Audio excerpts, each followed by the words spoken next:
The views, thoughts, and opinions expressed in this podcast are the content creator's own and do not represent the views, thoughts, and opinions of Essex County College. The material and information presented here is for entertainment and informative purposes only. It should not be considered as professional advice or a substitute for seeking professional guidance.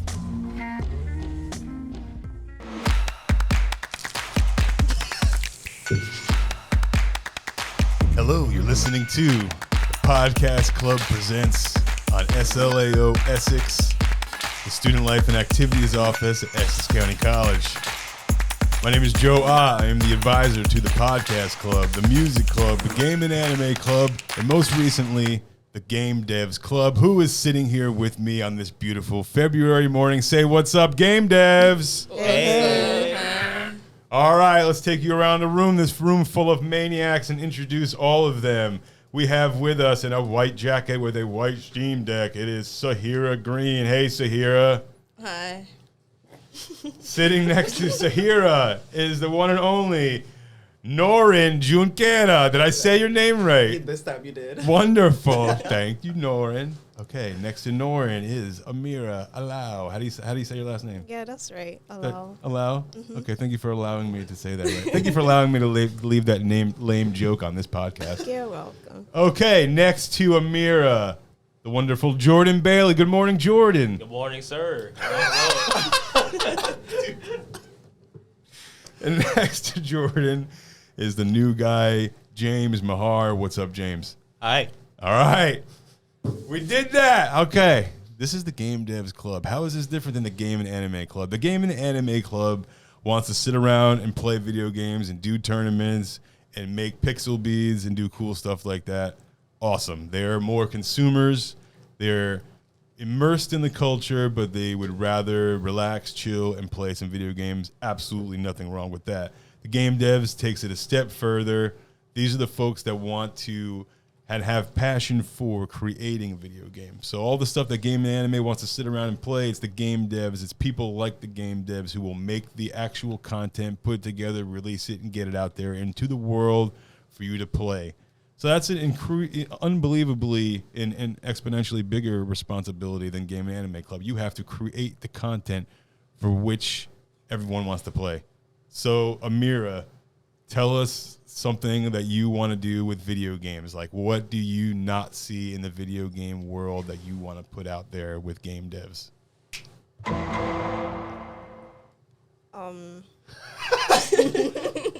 We never talked about this.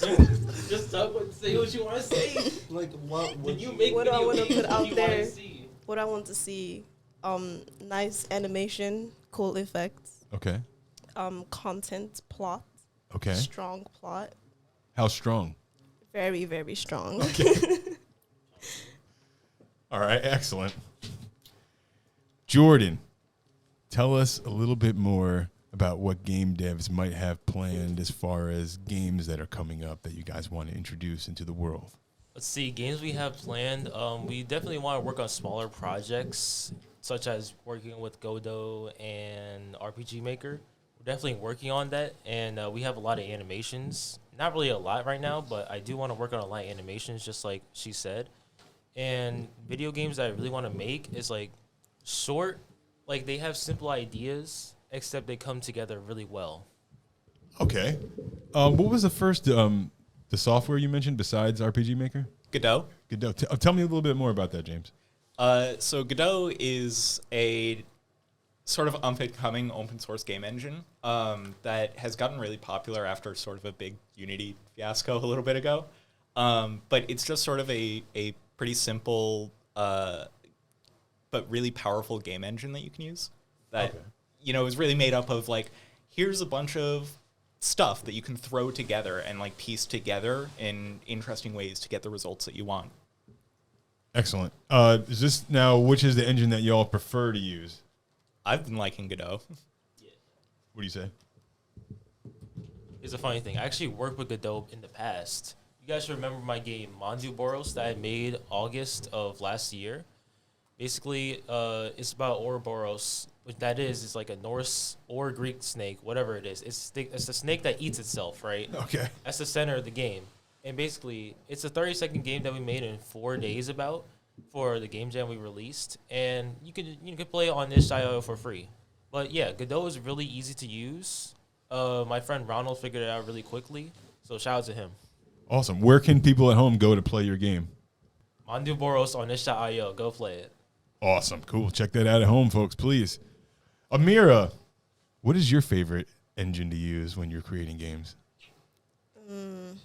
I don't have favorites since I'm still trying to figure out everything. Okay. I like RPG Maker since Sa-Hira introduced it to me. And I also like, I think the Godot, the one that they mentioned as well. Even though I'm not too familiar with it, but it's pretty cool since I've tried it. Okay, now you are the artist out of the crew, correct? Yes. So when you're creating pixel art, what program are you using to do that? We have other artists in the crew. I got you. I totally got you. I see you, Jordan. I was thinking of a question for her in my head while we're. Yeah, I work with Sprite and Resprite. Okay, what's the difference? It's the same thing. They just have different names depending on the operating system that you're using. Okay. Is that program like comparable to the Adobe Photoshops and Illustrators of the world? Like, can you free draw in there, or how does it work? Yes, of course. You can free draw, and I believe you can subscribe depending on the features that you want to unlock. Okay. Yeah. Now, is it a program that like you press a button and it automatically pixelates everything for you, or do you have to put in your art as raw art and then you have to like manually pixelate it by some process? I have to manually draw the pixelated art. All right, tell us about that. Is that a pain in the butt, or like is it easy? I enjoy it actually because I am making what I want. I'm designing what I want to see. I'm bringing to life something pixelated. So it's pretty cool. Yeah, and I use a drawing pen as well. So I think I prefer that compared to using the mouse and the keyboard to draw it. Jordan uses his mouse, and it's pretty cool. I can't do that, but I prefer my pen. Okay, that's another interesting topic to talk about before we move on. Let's get Jordan on that too. So you use the pen, Jordan uses the mouse, right? Yes. Now, there's a million gamers out there right now that are sitting listening to this that are probably in Jordan's favor because you're using your pointer finger on a click mouse is giving you the highest human response rate that you can possibly have. A lot of people use mouse when they're playing Call of Duty and stuff. You're using a pen. Also, that is the artist's preference, like an actual artist, someone who paints and stuff wouldn't want to use a mouse. They're used to using a pen. That's their most easiest, instrument to use to do it. Why do you use a mouse, man? I don't have a pen. That's why.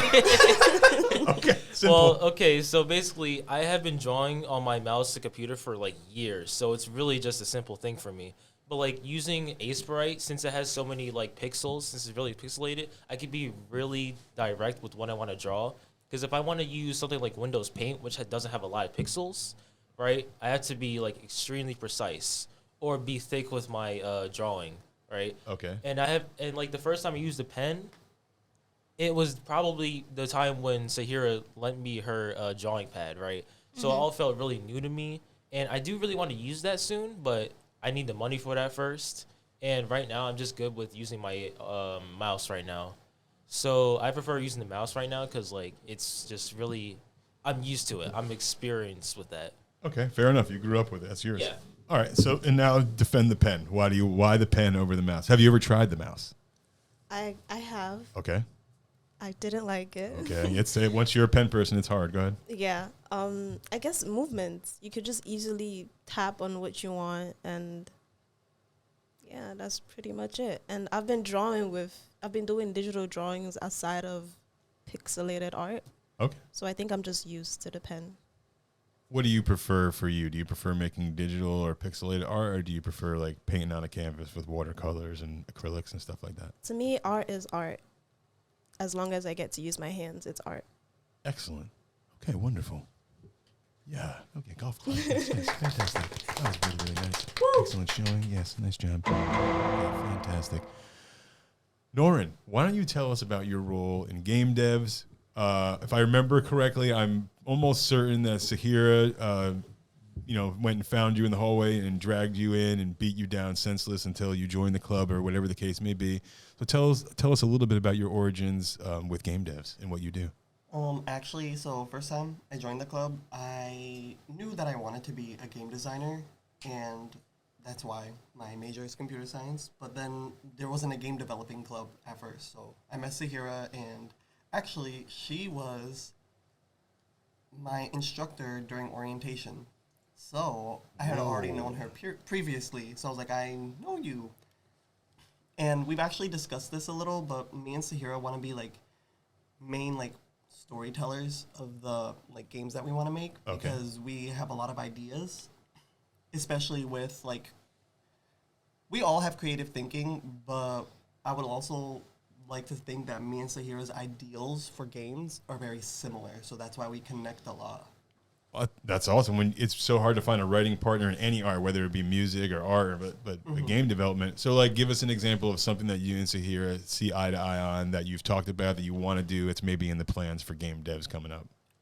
Well, I could say this for Amira, me, and Sa-Hira. Okay. We all love like historical fantasy novels, especially some with romance and others with like drama plot stories and like twists and turns.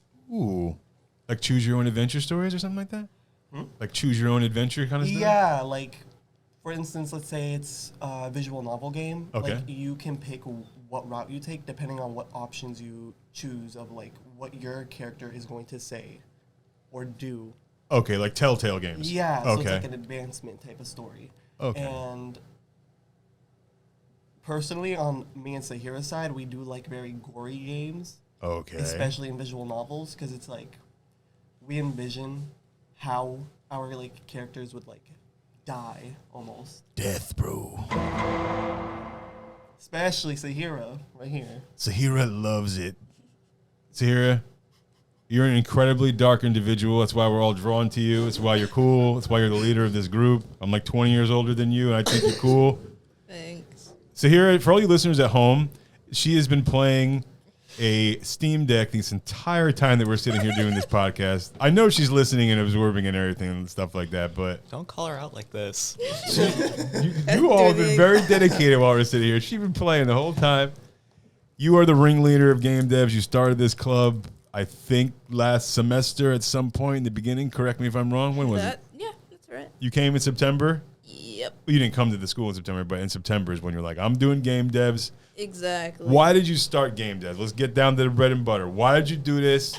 That looks like an important call, but you just sent it right to voicemail, which is amazing. Yeah, put down the Steam Deck. So tell us about why you started game devs. What was your initial vision or goal with starting the club? Did you see yourself having this many cool members? Did you see yourself having any of these plans that you currently have when you started the club? Tell us about it. Game devs. I didn't think I'd be asking a question. I mean, I'd be asked a question. I just wanted an excuse to make a game. That's the only reason this club exists. I wanted people to somewhat push me forward to make a game because it was too hard to do by myself. So I was like, you know what? If I make a club, I'll have a bunch of people and they can peer pressure me into continuing to make the game.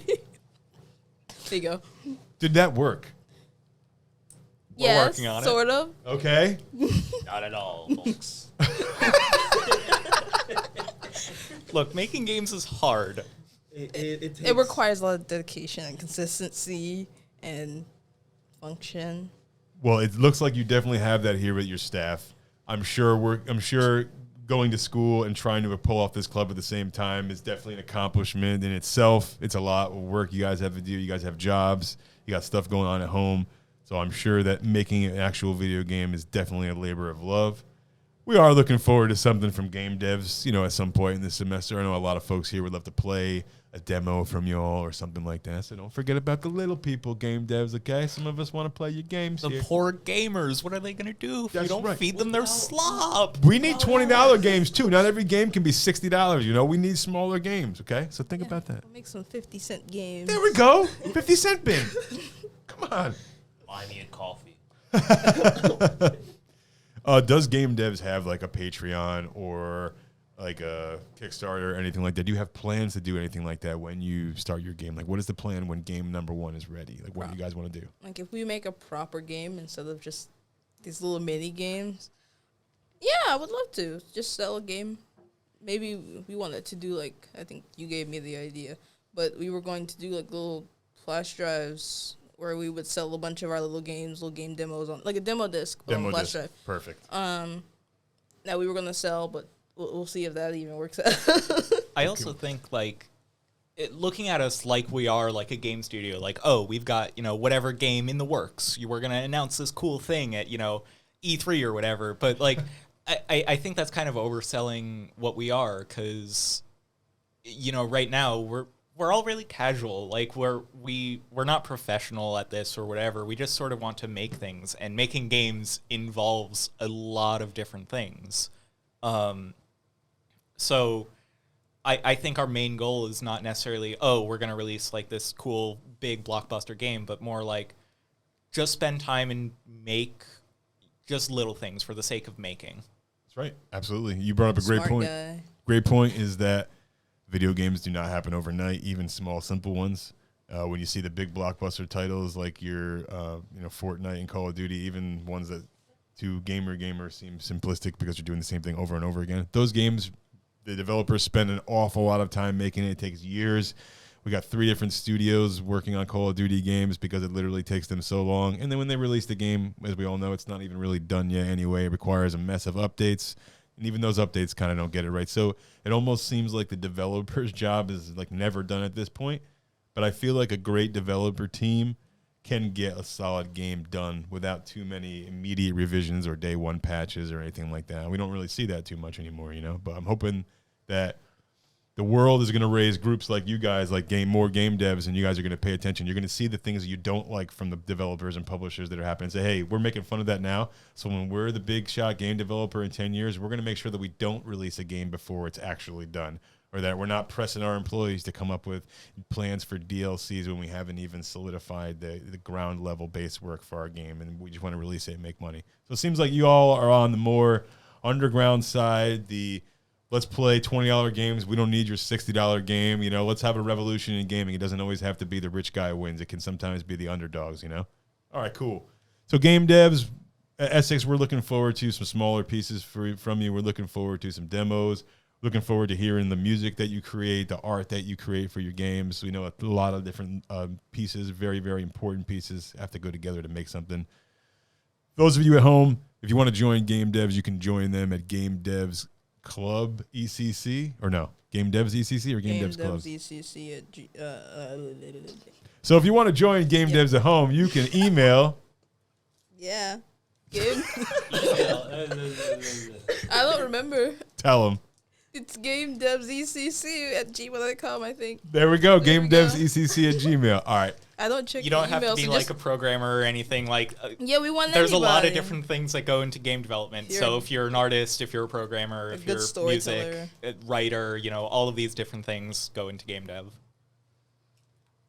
We need you. Please show up for meetings. Please show up. When does Game Devs meet and where, Ms. Green? Tuesdays and Thursdays, whenever I get out of class, till however long we want to stay upstairs. Bro, that's really heavy. I love that. Wonderful. So basically, this club runs on Sa-Hira's time, so hook up with her, link up with her to figure out when it starts. Okay, great.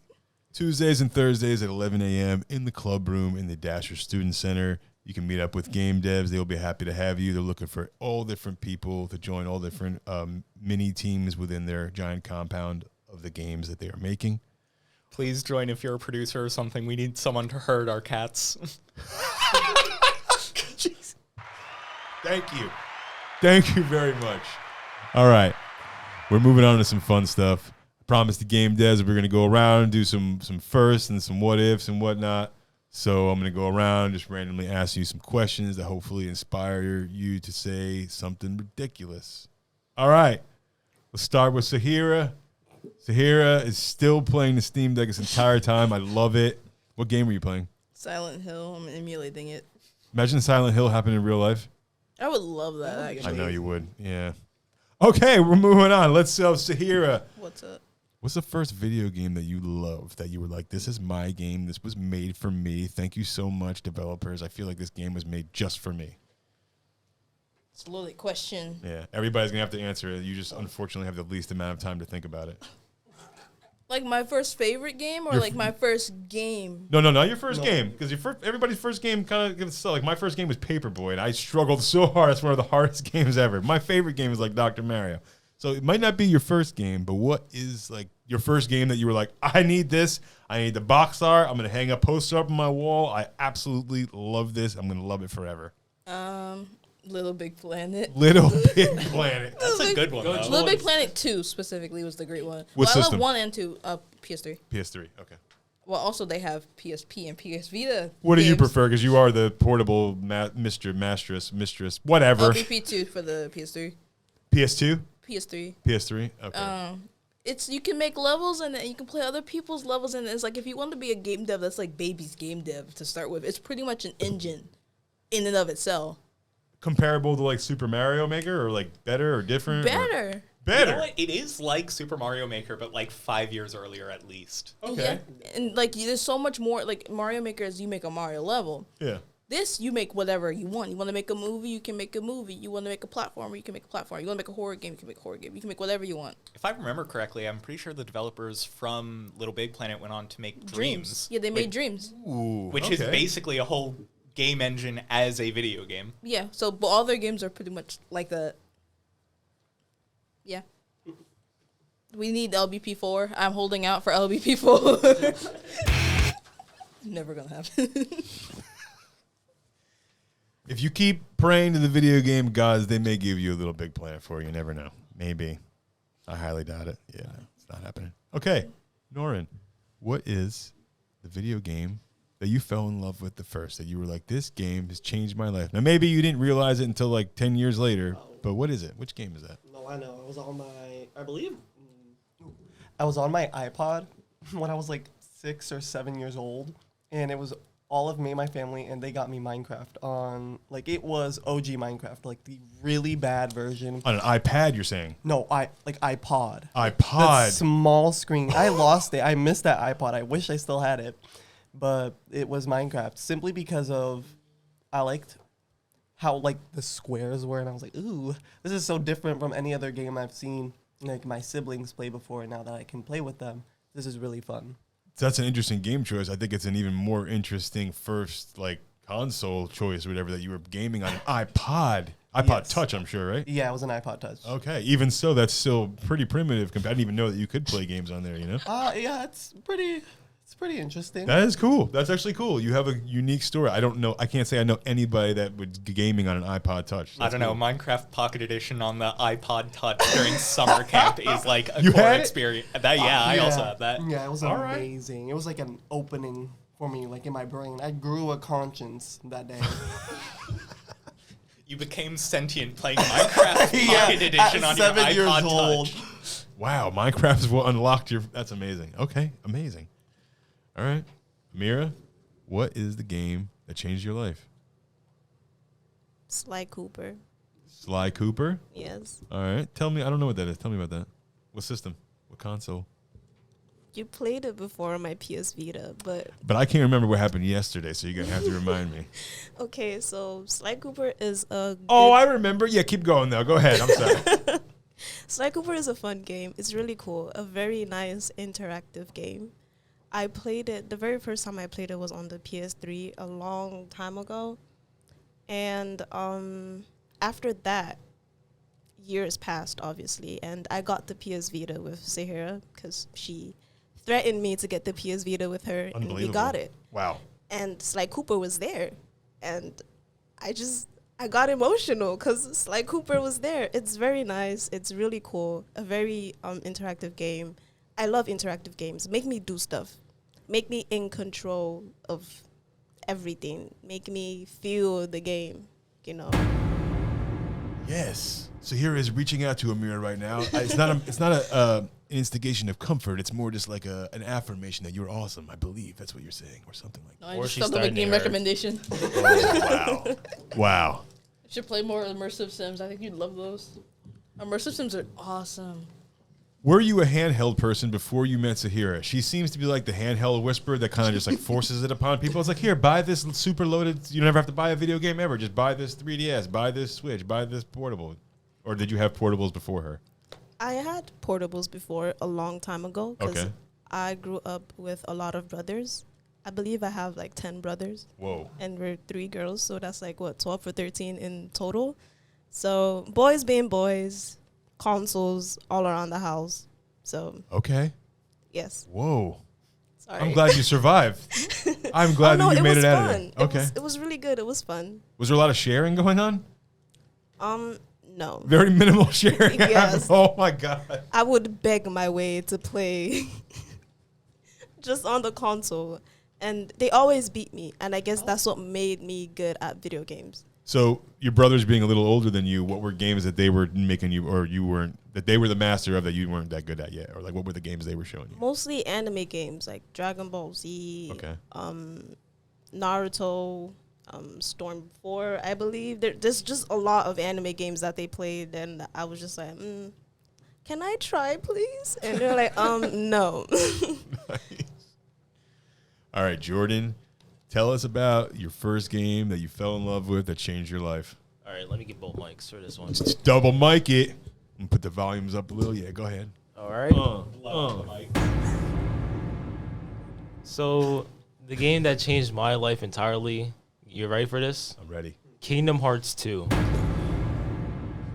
Bro, that's really heavy. Tell us a little bit about Mickey and the crew. Okay, so basically, let's go back a little further. When I was like 1 or 2 years old, I played Kingdom Hearts 1 for the first time. I believe that was my very first game that I ever played in my entire life. Awesome game.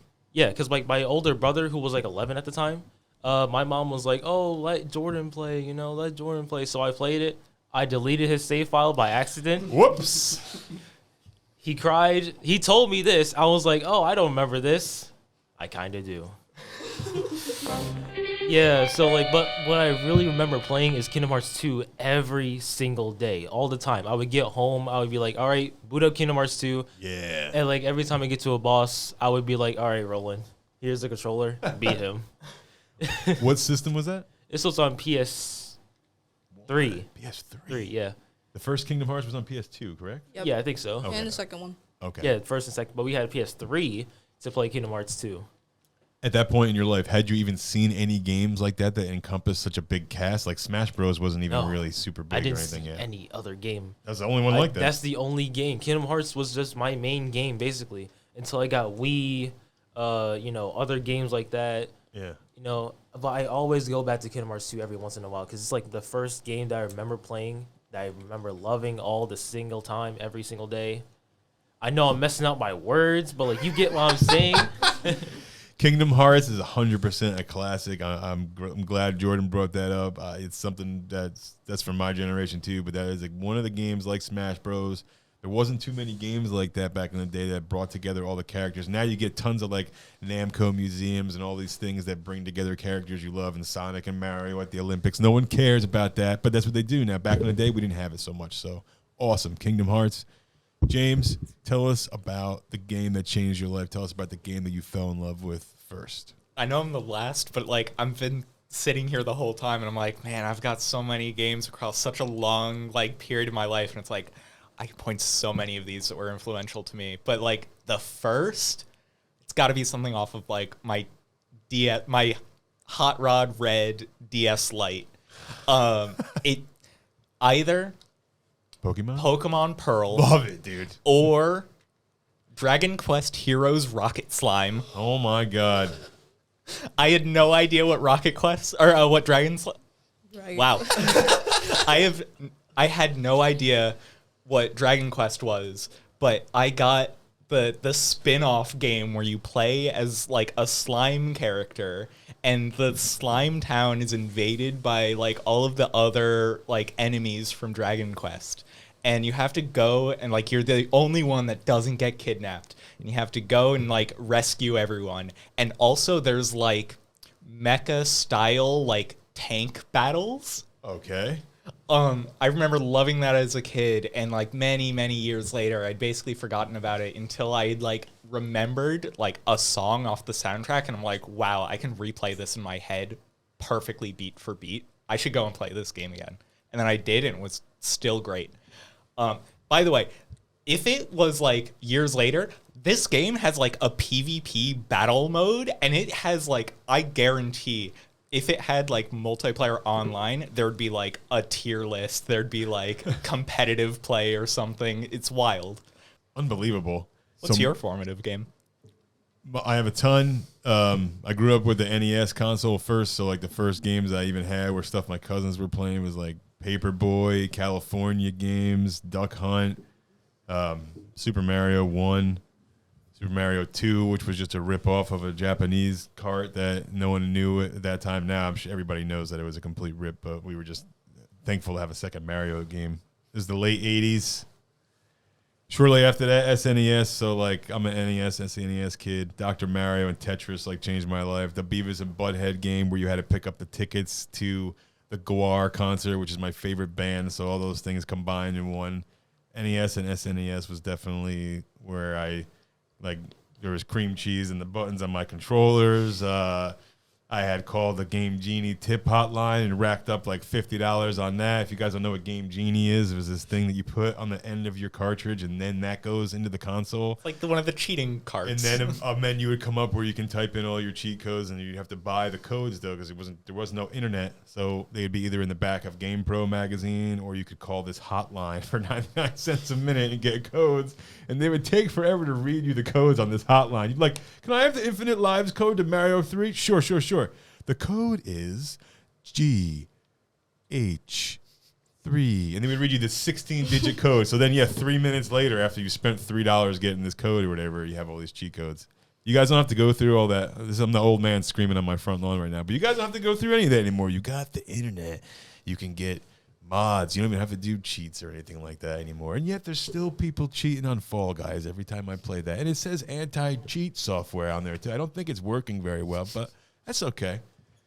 Game devs, I wish you the best of luck. I wish you that you make awesome stuff at Essex. I know it takes forever to even make an inch. So whatever progress you make, we just know that we are proud of you for sure. We're looking forward to anything you're making. Anybody at home that wants to join Game Devs, again, it's gamedevsecc@gmail.com.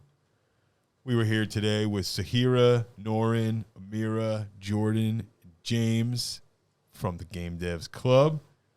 I'm going to go around the room one more time. Yeah, one more time. Sa-Hira's saying no. I know, but it's going to be real quick. It's a real quick thing. What is your message to every gamer? It can be as foul or positive as you want it to be. Sa-Hira, what message do you have for all the gamers out there? Buy my crypto coin. Expertly done. I don't know. Noryn, you're going to have a hard time beating that, but what is your message to gamers?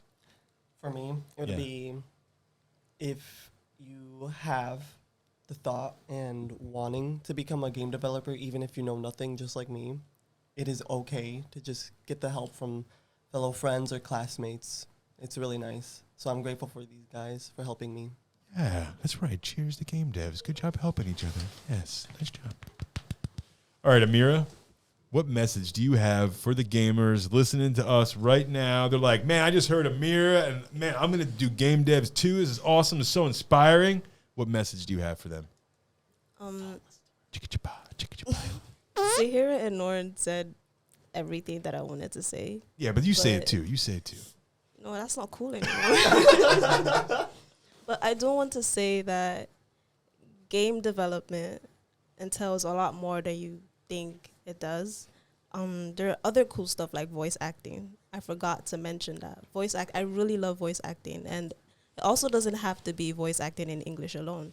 I love languages.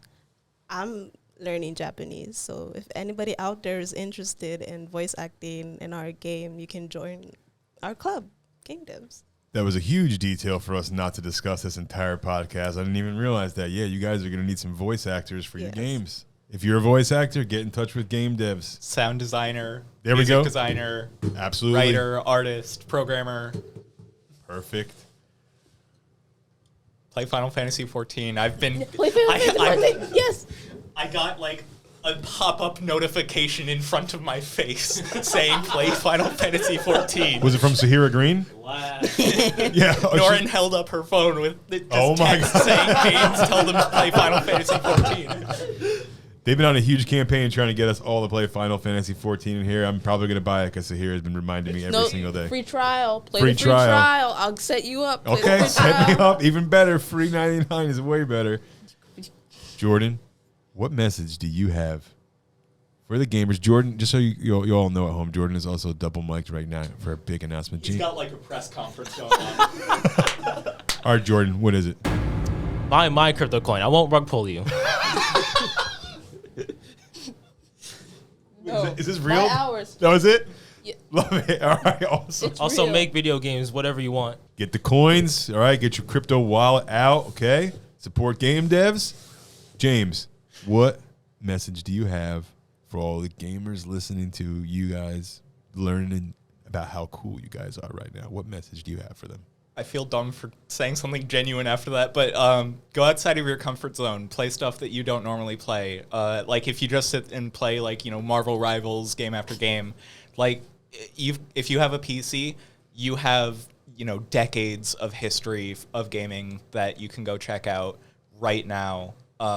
You have every console in history at your fingertips. You have so many games. Go check out a Steam sale. Go check out some classic games that might interest you, and pick up a half a dozen of them for $5 and just play stuff. Just play as much stuff as you can.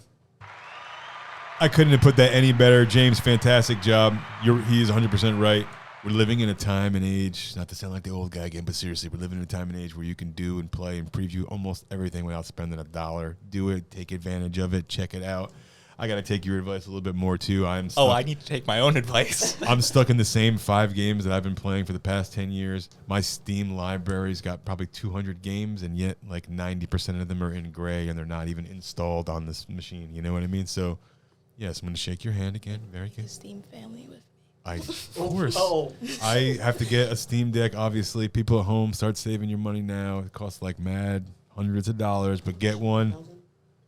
It's totally worth it. You want to sell Steam Deck a little bit or no? You want Gabe Newell to hear buy you? a Steam Gabe, this is Deck. Sa-Hira. She wants Get to work a for Steam you. Deck for like $450 right off Steam. Yeah, but You don't have to spend $1,000 on the special limited white edition that I she only bought, spent You don't? $800 for your information. It was only $800. which is twice as much as a Steam Deck costs. Yeah, but $800 and it's white, and I can emulate any game I want on You it. can do that on a practically. base Steam Deck. Yeah, but I get extra space and it's white, and I get 2 cases.